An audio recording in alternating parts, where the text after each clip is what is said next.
Lift your eyes, raise your voice to the King of all creation. He is love, He is life, yeah, this is Jesus. As jy vanoggend getuienis het, jy wil die naam van die Here kom groot maak vir dit wat hy in jou lewe gedoen het, wil ek jou graag 'n geleentheid gee. Ek wou stil bly, maar kan nie. Ek hoop nie, ek gaan te veel huil nie. Okay, my seun en sy vrou is in Londen. COVID het hulle werksomstandighede beïnvloed. My skoondogter het al werk verloor. My seun is na 'n nuwe firma toe en hulle het na 3 maande nie sy kontrak hernie nie.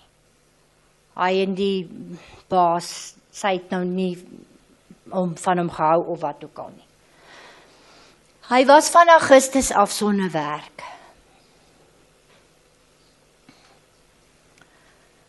En ons het bly bid vir uitkoms. Dit was vir my baie swaar, baie. Want om jou kind te sien ly, 'n mens kan jou eie lyding beter hanteer as jou kind se. En ek het met die inlywing van die kerk het ek vir Werner aan die Here opgedra en vasgehou daaraan. En die Here het vir ons 3-dubbel, vir my kind 3-dubbel gegee. Hy het eerstens vir my skoondogter, voordat hy vir my seun werk gegee het hy vir my skoondogter werk gegee, wat sy verskriklik gelukkig in is. Sy het nou die dag vir my gesê, sy is nou Engels gesê, Ma, never has I been so happy to get up to go to work. Sy is by 'n wonderlike firma wat baie goed vir sy mense se sorg en so voort. Ons het nie vir die Here gevra vir haar vir 'n werk nie, ons het vir Werner vir 'n werk gevra. En toe die Here net daarna vir Werner 'n werk gegee. In 'n omgewing waar hy gemaklik is, wat hy ondervinding in het. En hy het begin April begin werk en hy het nou onlangs die CEO ontmoet. Hulle is 'n Australiese firma.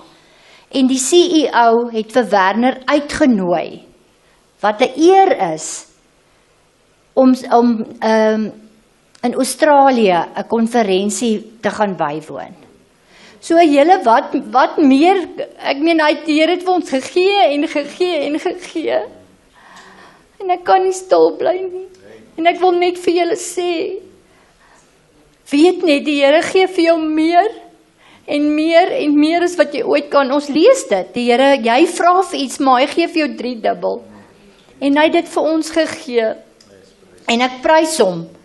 Die Here het vir my 'n beeld gegee van Werner wat by sy tafel sit met sy hand so op Werner se skouer.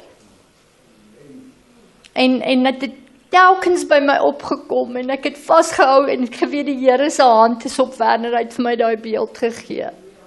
So ja, prys die Here. Ek kan nie stil bly nie, ek moet eer aan hom gee.